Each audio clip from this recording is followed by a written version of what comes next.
واقف، حاسس إنك مش في المود، حاسس إنك مش قادر تبدأ، حاسس إنك محتاج تتحفز. طب اسمعني كويس، لو كنت مستني اللحظة الصح ولا المزاج اللي يخليك تبدأ، فأنت بتضيع وقتك. المود عمره ما كان مقياس، المود مزاج بيجي وبيمشي، لكن اللي بينجح مش اللي بيستناه. اللي بينجح هو اللي بيجبر نفسه حتى هو مش فايق، حتى هو زهقان، حتى هو محبط. اللي بينجح هو اللي بيقوم من على السرير وهو جسمه بيصرخ إنه ينام تاني، بس بيقول لنفسه لأ، قوم، اشتغل، اتحرك. اعرف إنك مش لوحدك، مفيش حد بيصحى كل يوم وهو في قمة النشاط، بس الناجح هو اللي بيمشي في عز التعب، هو اللي بيرغم نفسه على التدريب، على الشغل، على المذاكرة، على التطوير، بيجبر نفسه بالعقل مش بالقلب. بيشتغل حتى وهو مش حابب لأنه عارف إن النتيجة تستاهل. النجاح مش بيجي من الحماس المؤقت، النجاح بيجي من الانضباط. كل يوم شغل حتى من غير مزاج، تكرار حتى من غير نتيجة واضحة، ثقة حتى لو مفيش تشجيع من حد. دي معادلة الفوز. وكل مرة بتجبر نفسك تعمل اللي لازم، بتبني قوة داخلية اسمها السيطرة على النفس. دي أقوى من العضلات وأهم من الذكاء، لأنها بتخليك تكمل لما الكل بيقف. اوعى تستنى تكون في مود علشان تتحرك، ارغم نفسك ولو بداية بسيطة. ابدأ حتى لو مش قادر تكمل كتير، بس ابدأ. ابدأ وهتشوف الحماس بيجيلك بعد أول خطوة.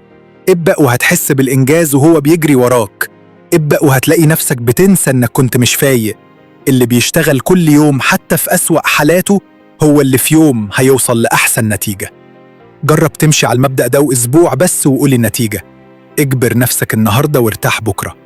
ازرع التعب دلوقتي واحصد النجاح بعدين. اللي بيرغم نفسه هو اللي بيصنع نفسه. فاكر لما قلت أنا زهقت، مش قادر، مش هكمل؟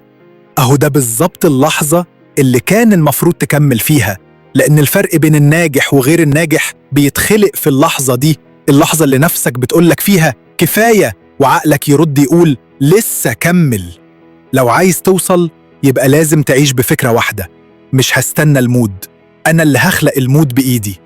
إجبار النفس مش قسوة، إجبار النفس هو حب حقيقي لنفسك، لأنك مش بتريحها دلوقتي، أنت بتحميها من الندم اللي جاي بعدين. خدها قاعدة: الناس بتندم على كسلها مش على تعبها. محدش قال يا ريتني ما اشتغلتش النهاردة، بس ناس كتير بتقول يا ريتني كنت بدأت من زمان. لو وصلت هنا فده معناه إن جواك نار لسه مولعة، نار بتحاول تطفيها بالموبايل، بالسوشيال، بالكلام، بس النار دي مش هتهدى غير لما تشتغل. نفس عنها بالإنجاز مش بالراحة. ابدأ دلوقتي حتى بخطوة صغيرة، بس ابدأ.